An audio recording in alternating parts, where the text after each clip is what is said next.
Hi hello, Pathanamthitta സീരിയലിൻ്റെ വരാനിരിക്കുന്ന ഒരു കിടിലൻ എപ്പിസോഡാണ് കേട്ടോ പറയുന്നത്. അങ്ങനെ തൻ്റെ തോക്കിൻ്റെയും മുൻമുനയും നിർത്തിക്കൊണ്ട് ആരാണ് ഡേവിഡിൻ്റെ പിന്നിലെന്ന ആ ഒരു വലിയൊരു സത്യം ഡേവിഡിനെ കൊണ്ട് തന്നെ മൂർത്തി മുത്തശ്ശൻ പറയിപ്പിക്കുകയാണ് കേട്ടോ. അപ്പോൾ നമ്മുടെ ചാനൽ ഇതുവരെ ആരും സബ്സ്ക്രൈബ് ചെയ്തിട്ടില്ല എങ്കിൽ എല്ലാവരും ഒന്ന് സബ്സ്ക്രൈബ് ചെയ്ത് സപ്പോർട്ട് ചെയ്തേക്കണേ. നമുക്ക് സ്റ്റോറിയിലേക്ക് വരാം. അതെ, ആദർശും നയനയും അനന്തപുരി തറവാട്ടിൽ നിന്നും പടിയിറങ്ങി അന്ന് മുതൽ നമ്മുടെ മൂർത്തി മുത്തശ്ശന് സമാധാനം ഇല്ലാത്ത ദിവസങ്ങളായിരുന്നു അല്ലേ. അതെ, നമ്മൾ കാണുന്നതായിരുന്നില്ല. അദ്ദേഹത്തിന് ഭയങ്കര സങ്കടമൊക്കെ ആയിരുന്നു. ഭക്ഷണം കഴിക്കുന്ന കാര്യത്തിലൊക്കെ അങ്ങേര് ഭയങ്കരമായിട്ടും മുത്തശ്ശി വഴക്ക് പറയുമായിരുന്നു. നിങ്ങൾ അവരെ പിരിഞ്ഞിരിക്കുന്നതിൽ ഇത്രയ്ക്ക് വിഷമം ഉണ്ടെങ്കിൽ എന്നാൽ അവർ നിങ്ങളെ തിരിച്ച് വിളിച്ചൂടെ എന്ന് വരെ മുത്തശ്ശി പറയുമായിരുന്നു അല്ലേ. എന്നാൽ അവർ പോലും അറിയാതെ അവർക്ക് വേണ്ടിയിട്ടുള്ള എല്ലാ കാര്യങ്ങളും മൂർത്തി മുത്തശ്ശൻ ചെയ്തു കൊടുത്തിരുന്നു അല്ലേ. അപ്പോൾ മുത്തശ്ശനോട് പറയുമായിരുന്നു, നിങ്ങൾ ഈ ചെയ്യുന്ന കാര്യങ്ങളൊക്കെ അവർ അറിയുന്നില്ലല്ലോ, അവർക്ക് നിങ്ങളോട് ദേഷ്യമായിരിക്കും എന്നൊക്കെ പറയും കേട്ടോ. എന്നാൽ അവർക്ക് വേണ്ടി ചെയ്യുന്ന കാര്യങ്ങൾ അവരൊരിക്കലും അറിയണ്ട. ആദർശം നയനയും എപ്പോഴും നന്നായിരിക്കണം. നയനയുടെ കുഞ്ഞിനെ നമുക്ക് ആരോഗ്യത്തോടെ കിട്ടണമെങ്കിൽ നയന മോൾക്ക് ഇഷ്ടമുള്ളതെല്ലാം കിട്ടണം. എന്നാലും എനിക്ക് അവരൊന്നും നേരിട്ട് കാണാൻ സാധിക്കുന്നില്ലല്ലോ എന്ന് മുത്തശ്ശൻ ഇങ്ങനെ ഇടയ്ക്കിടയ്ക്ക് പറയാൻ കേട്ടോ. അപ്പോൾ മുത്തശ്ശി പറയുന്ന വിളിക്കുന്നൊക്കെ പറയും. പക്ഷേ അദ്ദേഹത്തിൻ്റെ ആ ഒരു അഭിമാനം, അല്ലെങ്കിൽ എന്താ പറയുക, നമ്മുടെ മൂർത്തീസ് ജ്വല്ലറി തിരിച്ചു പിടിക്കാനുള്ള, അതായത് ആദർശിന് ഒരു കുറച്ച് ദേഷ്യവും വാശിയും ഒക്കെ കിട്ടാൻ വേണ്ടിയിട്ടാണ് മുത്തശ്ശൻ അത്രയ്ക്ക് അകൽച്ച കാണിക്കുന്നത്. അപ്പോൾ മുത്തശ്ശൻ പറയാണ്, എല്ലാത്തിനും കാരണം ആ AN ജ്വല്ലറിക്കാരാണ്. ആദർശ് മോനെ അവർ ചതിച്ചു. അതുകൊണ്ടാണ് അവർ ഇപ്പോൾ ഈ മാർക്കറ്റിൽ 1ാം സ്ഥാനത്ത് നിൽക്കുന്നത്. നേർവഴിക്കായിരുന്നെങ്കിൽ ഇത് ആർക്കും ഒരു പ്രശ്നവും ഇല്ലായിരുന്നു. ബിസിനസ് ആകുമ്പോൾ അങ്ങനെയാണ്. മുന്നിലുള്ളവൻ പിന്നിലാകും, പിന്നിലുള്ളവർ മുന്നിലും ആകും. എന്നാൽ 19 വർഷമായിട്ട് നമ്മൾ തന്നെയായിരുന്നു ഈ ഒരു ഫീൽഡിൽ മുന്നിൽ. ഇപ്പോൾ കള്ളക്കടത്ത് സ്വർണവുമായി വന്നെത്തിയിരിക്കുകയാണ് AN ജ്വല്ലറിക്കാർ. ഇങ്ങനെയൊരു ജ്വല്ലറിയെ പറ്റി ഇതിനു മുന്നേ ആരും തന്നെ കേട്ടിട്ടില്ല. ഗൾഫിലൊക്കെ അവർക്ക് ഒരുപാട് ജ്വല്ലറികളൊക്കെ ഉണ്ടെന്നിങ്ങനെ അവർ അറിഞ്ഞിട്ടുണ്ട്. എന്നാലും അതിൽ എത്രമാത്രം സത്യമുണ്ടെന്നൊന്നും നമുക്ക് അറിയില്ല. അതിനെക്കുറിച്ചൊക്കെ നന്നായി വിശദമായി അറിയേണ്ടതായിട്ടുണ്ട്. എന്തായാലും അവനിട്ടുള്ള പണി, ആ ഡേവിഡിനിട്ടുള്ള പണി ഞാൻ എന്തായാലും കൊടുക്കുന്നുണ്ട് എന്നിങ്ങനെ മുത്തശ്ശൻ പറയാൻ കേട്ടോ. അതിന് എനിക്ക് അവനെ ഒറ്റയ്ക്ക് കിട്ടണമെന്നിങ്ങനെ മുത്തശ്ശിയോട് പറയാം. അപ്പോൾ മുത്തശ്ശി ഇങ്ങനെ ടെൻഷനടിച്ച് മുത്തശ്ശിനോട് പറയാണ്, നിങ്ങളുടെ പണ്ടത്തെ ആ ഒരു സ്വഭാവമൊന്നും എടുക്കല്ലേ, ആ വിവേകമൊന്നും കാണിക്കല്ലേ, എനിക്ക് നിങ്ങളെ അറിയാവുന്നത് കൊണ്ട് പറയുകയാണെന്നിങ്ങനെ മുത്തശ്ശി പറയാണ് കേട്ടോ. അങ്ങനെ മൂർത്തി മുത്തശ്ശൻ കുറച്ച് ഗുണ്ടകളെ ഇങ്ങനെ ഏർപ്പാടാക്കുകയാണ് കേട്ടോ. അപ്പോൾ കുറച്ച് പേരൊക്കെ ഇങ്ങനെ ഫോണിൽ പിടിച്ച് ഇങ്ങനെ സംസാരിക്കുന്നുണ്ട്.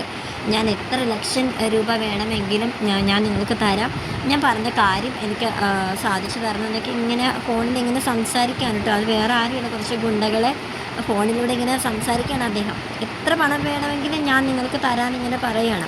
ഒരു ചെവി അറിയാതെ ഞാൻ പറഞ്ഞ സ്ഥലത്ത് അവനെ എത്തിക്കണം, എനിക്ക് അത്രയേ ഉള്ളൂ എന്നിങ്ങനെ പറയാൻ കേട്ടോ. രാത്രി ഒരു 10 മണിയൊക്കെ ആയി ഡേവിഡിന് ഒരു കോള് വന്നിട്ട് ഹോട്ടൽ മുറിയിൽ നിന്നും കാറെടുത്ത് ഡേവിഡ് ഇങ്ങനെ ഇറങ്ങുന്നതായിട്ട് കാണിക്കാൻ കേട്ടോ. ഇടയ്ക്ക് വെച്ച് ഡേവിഡിൻ്റെ വണ്ടി ഇങ്ങനെ നിന്ന് പോവുകയാണ്. ഒരു കംപ്ലൈൻ്റ് ആയിട്ട് ഇങ്ങനെ വഴിയില്ല. അത് ഒരു ഒറ്റപ്പെട്ട റോഡാണ്, അവിടെ ആരുമില്ല. രാത്രി 10-10:30 ആയിട്ടുണ്ട് കേട്ടോ. അങ്ങനെ ഡേവിഡ് കാറിൽ നിന്ന് വണ്ടിക്ക് എന്ത് പറ്റിയതാണെന്ന് അറിയാനായിട്ട് ഇങ്ങനെ നോക്കാനായിട്ട് ഇറങ്ങുന്ന സമയത്ത് കുറച്ച് മുഖംമൂടി ഇട്ട ആളുകളെല്ലാം കൂടി ഡേവിഡിനെ ഇങ്ങനെ കടന്ന് പിടിച്ച് ഡേവിഡിൻ്റെ ബോധം കെടുത്തുകയാണ് കേട്ടോ. അങ്ങനെ അവർ മൂർത്തി മുത്തശ്ശൻ പറഞ്ഞ പോലെ തന്നെ ഒരു ഒഴിഞ്ഞ കെട്ടിടത്തിലേക്കാണ് കേട്ടോ ഡേവിഡിനെ കൊണ്ടുവന്ന് ഇരുത്തുന്നത്. അപ്പോൾ ഡേവിഡിന് ബോധമൊന്നും ഇല്ല.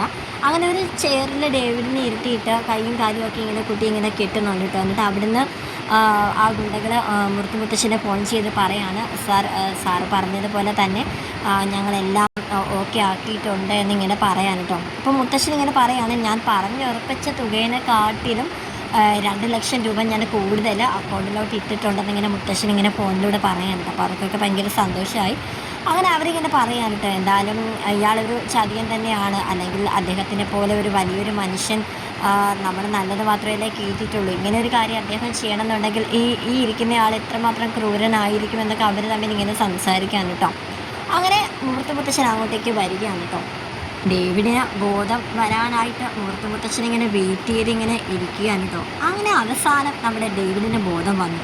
അങ്ങനെ കണ്ണ് തുറന്നിങ്ങനെ നോക്കുമ്പോഴത്തേക്കും ഒരു ഇരുട്ടുമുറിയിൽ ഇങ്ങനെ ഡേവിഡ് ഇങ്ങനെ ചേർന്നിരിക്കുകയാണ് കേട്ടോ. അങ്ങനെ എന്നെ ആരെങ്ങനെ കെട്ടിയിട്ടെന്ന് പറഞ്ഞിട്ട് ഡേവിഡ് ഇങ്ങനെ നിലവിളിക്കുകയാണ്. അങ്ങനെ ഒരു മിന്നായം പോലെ നമ്മുടെ ഡേവിഡ് ഇങ്ങനെ മൂർത്തി മുത്തശ്ശനെ ഇങ്ങനെ കാണാം. ആ ഒരു വരവൊന്ന് സത്യം പറഞ്ഞാൽ കാണേണ്ടത് തന്നെയാണ് കേട്ടോ. അങ്ങനെ മൂർത്തി മുത്തശ്ശൻ ഡേവിഡിൻ്റെ മുന്നിലേക്ക് വരും. ഡേവിഡ് മൂർത്തി മുത്തശ്ശനെ കണ്ടത് ഇങ്ങനെ ഞെട്ടി ഇങ്ങനെ കണ്ണൊക്കെ തള്ളി ഇങ്ങനെ ഇരിക്കുകയാണ്. അപ്പോൾ അദ്ദേഹം ഡേവിഡ് ഇങ്ങനെ പറയുന്നുണ്ട്, നിങ്ങളോ, നിങ്ങളാണോ എന്നെ അപ്പോൾ ഇവിടെ തട്ടിക്കൊണ്ട് വന്നത്? എനിക്കെല്ലാം മനസ്സിലായി. നിങ്ങൾ ഞങ്ങളുടെ ജ്വല്ലറിയെ തകർക്കാൻ വേണ്ടിയിട്ട് ഇതേ നിങ്ങളൊരു മാർഗം കണ്ടുള്ളൂ. ഇത് വളരെ മോശമായി പോയെന്നൊക്കെ ഇങ്ങനെ മൂർത്തി മുത്തശ്ശനോട് ഭയങ്കര വാഗ്വാദമായിട്ട് ഇങ്ങനെ ഡേവിഡ് ഇങ്ങനെ പറയുകയാണ് കേട്ടോ. അപ്പോൾ മുത്തശ്ശൻ ഇങ്ങനെ പറഞ്ഞു, എടാ നിർത്തടാ, നിന്റെ വാ നീ അടച്ചു. നീ എന്താ ഇപ്പോൾ പറഞ്ഞത്? നിന്റെ ജ്വല്ലറിയെ തോൽപ്പിക്കാനായിട്ടാണ് ഞാൻ ഇങ്ങനെയൊക്കെ ചെയ്തതെന്നോ? എടാ, എനിക്ക് ഒരു ജ്വല്ലറിക്കാരെ എനിക്ക് തോൽപ്പിക്കേണ്ട ആവശ്യം ഇല്ല. 19 വർഷമായിട്ട് ഈ ഒരു ഫീൽഡിൽ ഞങ്ങൾ തന്നെയായിരുന്നു മുന്നിൽ. പക്ഷേ ഒരിക്കലും ഒരു കള്ളക്കടത്തിലൂടെയും ഞങ്ങൾ ആരെയും മുന്നിലേക്ക് വരാനായിട്ട് ഞങ്ങൾ ആരെയും അനുവദിക്കില്ല എന്നിങ്ങനെ ഡേവിഡിൻ്റെ മുഖത്ത് നോക്കി മുത്തശ്ശൻ പറയാൻ കേട്ടോ. എന്നിട്ട് അദ്ദേഹത്തിൻ്റെ കയ്യിലുള്ള തോക്ക് ഡേവിഡിന് നേരെ ഇങ്ങനെ ചൂണ്ടുകയാണ്.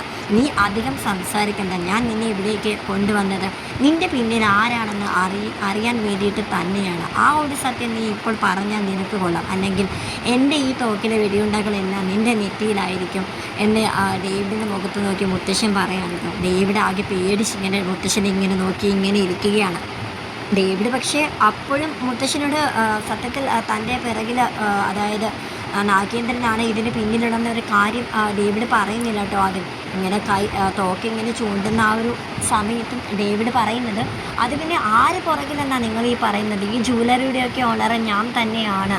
ഞങ്ങളെ കുറച്ച് ബിസിനസ്, എൻ്റെ കുറച്ച് കൂട്ടുകാരെല്ലാവരും കൂടെ ഞങ്ങൾ തുടങ്ങിയ ഒരു ബിസിനസ്, തുടക്കത്തിൽ ഞങ്ങളൊരു ബിസിനസ് സംരംഭം പോലെ തുടങ്ങിയതാണ് ഈ ഒരു ജ്വല്ലറി. ഇതിപ്പോൾ വലിയ ഒരു മാർക്കറ്റിലേക്ക് ഇത് വന്നെത്തി നിൽക്കുകയാണെന്നൊക്കെ ഇങ്ങനെ ഡേവിഡ് ഇങ്ങനെ തള്ളിവിടുകയാണ് കേട്ടോ. പക്ഷേ ഇതൊന്നും നമ്മുടെ മുത്തശ്ശന് വിശ്വസിക്കാനാവുന്നില്ല. ഞങ്ങളെ മാത്രം ടാർഗറ്റ് ചെയ്ത് ഇങ്ങനെ നിങ്ങൾ മുന്നോട്ട് പോകണമെന്നുണ്ടെങ്കിൽ ഞങ്ങളുടെ ഒരു ശത്രു നിങ്ങൾക്കിടയിൽ ഉണ്ട്. ആ ശത്രുവിനെ ഞങ്ങൾക്ക് അറിയണമെന്ന് പറഞ്ഞുകൊണ്ടാണ് മുത്തശ്ശൻ ഇങ്ങനെ അങ്ങനെ ഡേവിഡ് ആ ഒരു തോക്കിൻ്റെ മുൻമുനയിൽ നിന്ന് പേടിച്ച് പറിച്ച് ആ ഒരു സത്യം, അതായത് നിങ്ങളുടെ മരുമകൻ തന്നെയാണ് ഏൺ ജ്വല്ലറിയുടെ മുതലാളി എന്നിങ്ങനെ ഡേവിഡിൻ്റെ വായിൽ നിന്ന് തന്നെ മുത്തശ്ശനോട് ഇങ്ങനെ ഡേവിഡ് പറയാൻ കേട്ടോ. അത് കേൾക്കുന്നതും നമ്മുടെ മുത്തശ്ശനാണെങ്കിൽ ഇങ്ങനെ ഞെട്ട്, കാരണം ഒരിക്കലും പ്രതീക്ഷിച്ചില്ല ആ നാഗേന്ദ്രനാണ് ഇതിന് പിന്നിൽ എന്നുള്ളൊരു കാര്യം. അങ്ങനെ ഞെട്ടി ഇങ്ങനെ നാഗേന്ദ്രൻ ഇങ്ങനെ നോക്കി നിൽക്കുകയാണ് കേട്ടോ മുത്തശ്ശൻ. അപ്പം തന്നെ ഡേവിഡിൻ്റെ ഫോണിലേക്ക് നാഗേന്ദ്രൻ്റെ കോള് വരികയാണ് കേട്ടോ. ഡേവിഡ് അപ്പോൾ മുത്തശ്ശനോട് പറയാണ്, നിങ്ങളുടെ മരുമകനാണ് വിളിക്കുന്നത്, നിങ്ങൾക്കിനി എന്തെങ്കിലും പറയാനുണ്ടെങ്കിൽ സാറിനോട് തന്നെ പറഞ്ഞേക്കുന്നിങ്ങനെ പറയാൻ. അങ്ങനെ ഡേവിഡിന് വന്ന ആ ഒരു കോള് നമ്മുടെ മുത്തശ്ശൻ അറ്റൻഡ് ചെയ്യാൻ കേട്ടോ. അങ്ങനെ എടാ നാഗേന്ദ്ര എന്നും പറഞ്ഞുകൊണ്ട് മുത്തശ്ശൻ ഇങ്ങനെ ഫോണിലൂടെ സംസാരിക്കുകയാണ്. നാഗേന്ദ്രൻ ഉടനെ എന്നെ പതച്ചിങ്ങനെ നിൽക്കുകയാണ് കേട്ടോ. കാരണം ഡേവിഡിൻ്റെ ഫോൺ മറ്റൊരാൾ എടുത്തിട്ട് എടാ നാഗേന്ദ്ര എന്ന് വിളിക്കണമെന്നുണ്ടെങ്കിൽ അപ്പോൾ അദ്ദേഹത്തിൻ്റെ സൗണ്ട് ഒട്ടും തന്നെ മറന്നിട്ടുമില്ല നാഗേന്ദ്രൻ. ഉടനെ തന്നെ നിങ്ങളോ എന്നിങ്ങനെ പറയാൻ കേട്ടോ. അതേടാ ഞാൻ തന്നെയാണ് മൂർത്തീസ് ജ്വല്ലറിയുടെ ഓണർ എന്നിങ്ങനെ പറഞ്ഞ് അദ്ദേഹം ഇങ്ങനെ സംസാരിക്കുകയാണ് നാഗേന്ദ്രനോട്. നാഗേന്ദ്രൻ അപ്പോൾ പറയുന്നുണ്ട്, നിങ്ങളപ്പോൾ എല്ലാ സത്യങ്ങളും അറിഞ്ഞുവല്ലേ, ഇനി ഞാൻ ഒട്ടും വൈകിപ്പിക്കുന്നില്ല, ഞാൻ അനന്തപുരി തറവാട്ടിലേക്ക് ഉടനെ തന്നെ ഞാൻ വരുന്നുണ്ടെന്നിങ്ങനെ പറയാൻ കേട്ടോ. നിന്നെ ഇനി ഞാൻ ജീവിക്കാൻ അനുവദിക്കില്ല എന്ന് മുത്തശ്ശന് പറയുകയാണേ.